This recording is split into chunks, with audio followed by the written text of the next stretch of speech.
everybody. So today's Thursday. That means it's the next entry in my top 100 favorite TV movies of all time. Today we are getting closer and closer to the finish line, and I have my number 30 through 21. And this is a really, really good list. I love all these movies.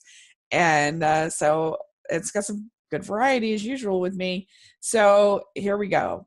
At number 30, I have Wives and Daughters, and this is based on Elizabeth Gaskell's novel, her last novel. She actually didn't finish it, so they add an ending to this miniseries that isn't in the book. She almost finished it, and it really actually feels kind of finished, but it's not like the romantic ending that I'm sure she would have had. Which makes it kind of interesting, I feel like, as a book. But I really thought the ending worked here. Molly Gibson is a superbly written character. I think she has so many layers to her. It's easy to kind of almost look at her as sort of an 1850s version of a Manic Pixie Dream Girl in a way, because she's so sweet, but then she's not. Like she has times when she is a bit of, or she's opinionated and difficult. Really like Justine Waddle as Molly. I think she does a really good job. I think that Francesca Annis is hilarious as her stepmom. She's like a pretty close to a wicked stepmom. She's hilarious. And I also like Keely Hawes as basically the wicked stepsister. She's really good too. The ending in the rain, when she's off like exploring the world, it's a little ridiculous, but I don't know. I just really enjoy Wives and Daughters. It's great. I love the book, and I love this miniseries. Number 29, I have Fur Crazy. This is obviously from Hallmark, but this is a really, really well done Hallmark Christmas movie. I think that people that don't like Hallmark Christmas movies might like this one, because I think that Sarah Lancaster's character actually has pretty good character motivation for her character, because a lot of times they have these characters who just hate Christmas, and they don't bother to give them any kind of character motivation for why they hate Christmas. And in here, they actually do, because her parents ran a Christmas tree lot, and she had to spend all of her holidays, dealing with this Christmas tree lot. And, that makes sense. Like, I can imagine getting tired of Christmas if your parents were all monopolized with Christmas tree lot. That's good character motivation.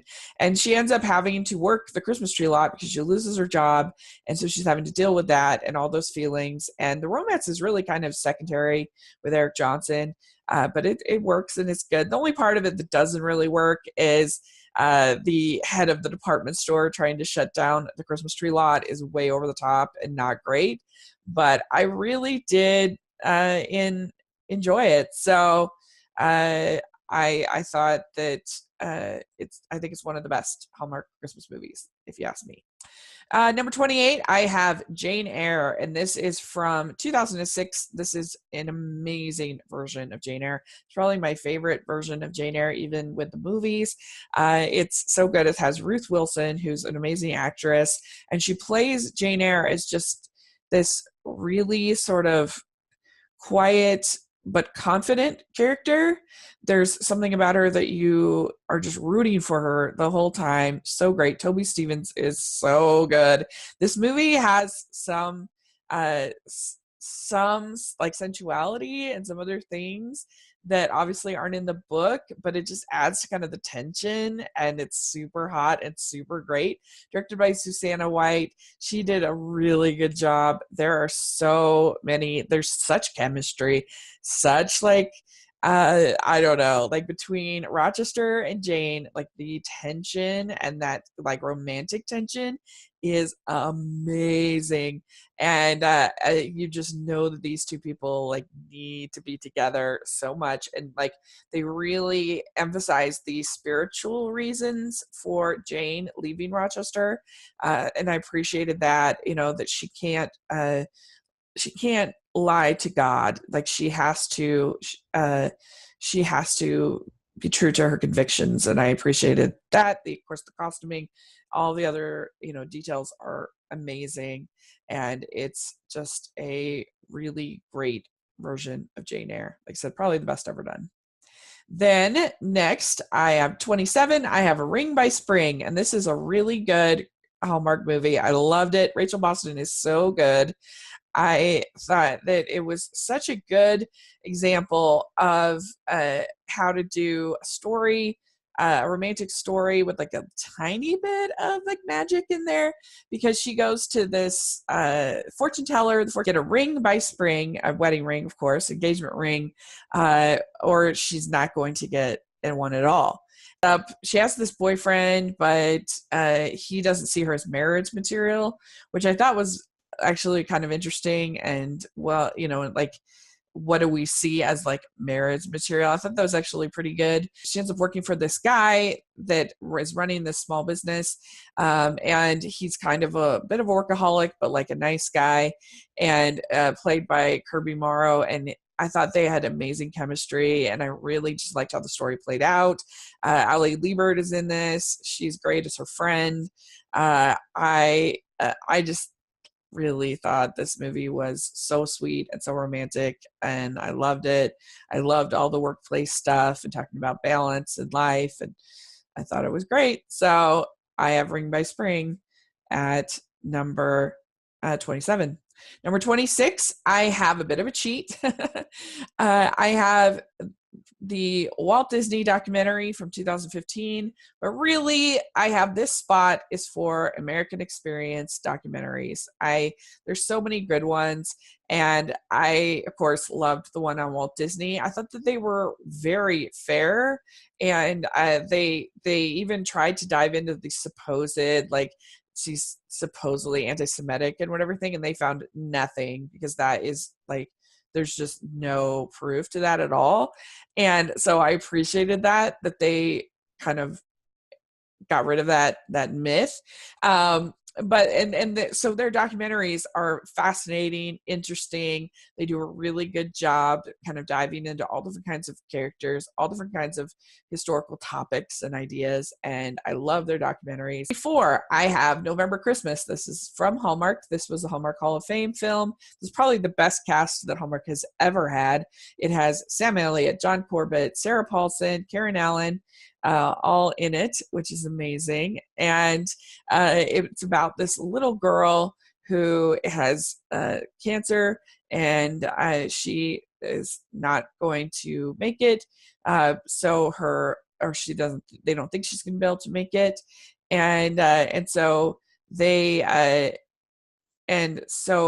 decide to give her a kind of one last holiday season, and so they are doing pumpkin carving like in August, and Christmas in November, and it becomes this whole town thing, and it's really well acted, really sweet, really well done, and so I think this is one of the best that Hallmark has ever done. It will really inspire you and make you feel good. And you can't beat Sarah Paulson, Sam Elliott, John Corbett. Amazing cast. Number 24, I have John Adams. This is miniseries by Tom Hooper, who's incredible director. And this stars Paul Giamatti. Laura Linney plays Abigail Adams. Great cast, Sarah Pooley, Tom Wilkinson, Justin Theroux, incredible, Danny Houston, incredible cast. And John Adams is like a really, really interesting character. He was very different than Jefferson, as we know. And it was really interesting to sort of dive into his life. I love Abigail and John Adams as a couple. Their love is really beautiful, and what they sacrificed of their life and time apart and everything for the country. Really great. This is beautifully filmed. It's very absorbing. It's based on the book by David McCullough, and it has some things that that were tough to watch. Like they basically kind of show a mastectomy of the 1700s. And that's hard to watch, but I don't know. I also thought it was kind of interesting. I didn't know that about I think it's his daughter, if I recall, that had breast cancer. I thought it was tough, but it was really interesting too. There was a lot of interesting stuff in it, and beautiful costumes, beautiful set designs, everything like that. Really interesting story. So John Adams, I have at number 24. Number 23, I have one of the first movies I ever watched from Hallmark. I call it my gateway drug to Hallmark. You can blame this on my Hallmark love, and this is Love Comes Softly. The series, this was directed by Michael Landon Jr. This is definitely not going to be for everybody. It's definitely has Christian themes, but I think it does it pretty well. It's basically stars Katherine Heigl as this woman who comes to the Old West. I forget where it is exactly, the wilderness, whatever, and her husband dies at the very beginning in a tragic accident, and she needs some place to stay. She needs some place to what she's going to do. And Clark Davis, played by Dale Mitkiff, has this young girl, and he makes her a deal that if she'll come and help with his daughter and help around the house and things like that, but in order to do that, they'll have to get married. And so they end up getting married, but he agrees that they'll basically like annul it, and then he'll pay for her passage back to the East once the winter is done. And so it's about their experience together, and particularly her experience with this little girl named Missy, who of course doesn't want a new mother. And it's really good. It's beautifully filmed. It's got a lot of heart to it. I really like the ending. I think the relationship actually builds really well. I think there's some lovely moments about faith and what you do when the Lord gives you hard times, and how he can help you through it. So I really, really do like this movie a lot. And I like the whole series, actually. So then, number 22, I have Little Dorrit. This is by Charles Dickens, of course, the novel. And I had never read the novel, but if you are a big Crown fan and you love Claire Foy, then you need to check this out, because this was the first time that I discovered Claire Foy, and she plays Dorrit, Amy Dorrit. And it's such a fascinating story, because her father is in the debtor's prison, which of course was very true to Dickens' own life, and her father has become kind of this like kingpin in the debtor's prison, and he's kind of ruling the roost about it, and he, in a weird way, is happier in the debtor's prison than outside the debtor's prison. And but she's of course not happy being there with her father, and so she is trying to take care of him, and then she also meets this man by Matthew McFadden, and they start this little romance, and it's really tragic, really sad, really beautifully done, beautiful costumes, sets, everything like that. Right. Claire Foy is so good, and I just loved it. I thought it was haunting and tragic and beautiful and great and interesting to think about sort of group thought and how this man could be happier in prison than out of prison. Last one on this list, number 21, is The Recipe for Love. This is from Hallmark. It is so well done. I joke that there's a bread making scene with this amazing kiss that I joke that it's the ghost pottery making scene for Hallmark. It's pretty hot for Hallmark. It's really good. The stars Danielle Panabaker as this woman who's assigned the celebrity chef, played by Sean Roberts, who's so hunky in it. And she's assigned to basically kind of ghostwrite his cookbook and to help him with his cookbook. And he's sort of a diva, and but he has sort of reasons why he's struggling so much, because of his family, his upbringing, it sort of makes it hard for him. And they have such chemistry. It's so good. And I think that it's actually really nice at the end. Like she's able to go and achieve her dreams. She doesn't have to give up anything for love. She still goes to Le Cordon Bleu in Paris. She still does everything that she wants to do, and he goes to her to see her. He continues, and they make it work. And I thought that was really romantic. And it ends in Paris. And I just really like it. I think it's really well executed, really well done. If you like romantic comedies, I think you'll really like it. That is a pretty great list of tons of variety. You couldn't get more variety, but it's basically a whole lot of period pieces and a whole lot of Hallmark. So you can tell what I like, but that's just what I like. So there you go. So I have Recipe for Love at 21. I have Little Dorrit at 22. Love Comes Softly at 23. I have John Adams at 24. November Christmas at 25. Walt Disney and the American Experience documentaries at 26.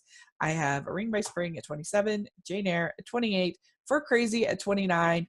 And Wives and Daughters at 30. So there you go. That's the list. Let me know what you think and if you've seen any of these. And thanks so much. Please subscribe to my channel. I'll talk to you later.